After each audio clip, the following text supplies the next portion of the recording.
মেয়ে সন্তান হোক বা ছেলে, যে সন্তানই হোক না কেন, সন্তান তো সন্তানই হয়, তাই না? যাই হোক, তো আমি যে কথা বলতে চাচ্ছি, আপনার ছেলে হোক বা মেয়ে হোক, সমান তালে যত্ন করুন। দেখুন, আপনিও একটা মেয়ে। এবার আপনি নিজেই যদি নিজের মেয়েকে অবহেলা করেন যে আমার একটা মেয়ে হয়েছে, তাহলে অপরে আপনাকে কি করবে বলেন? তো নিজের কথা অন্তত বিচার করে ছেলে-মেয়েদের সমান তালে ভালোবাসুন এবং সবকিছু শিখান।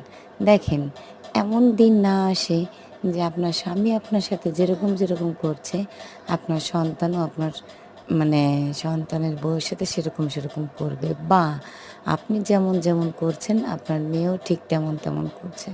অর্থাৎ আপনি যা শিখছেন ঠিক আপনার ছেলেমেয়েদের সেই একই জিনিস শিখান এবং আরো একটু বেশি করে শিখান। যাতে অপরের কাছে কখনো তারা বেশি কথা না শোনে বা কম, এমন কথা কখনো শুনতে না হয় যে তোমার মা তোমাকে এটা শিখায়নি, তোমার মা তোমাকে ওটা শিখায়নি। কি শিখেছো তুমি বাবার বাড়ি থেকে? এই কথাগুলো কখনো যেন শোনা না লাগে আপনাদের কারো, সেই ব্যবস্থা আপনারা নিজেরাই করবেন। আগে না হয় নাই বুঝতেন, কিন্তু এখন তো অবশ্যই বোঝেন সবাই, এবং বিয়ের পরে আরো বেশি বোঝেন, হাড়ে বোঝেন। সো সবাই সুস্থ থাকেন, সেই কামনা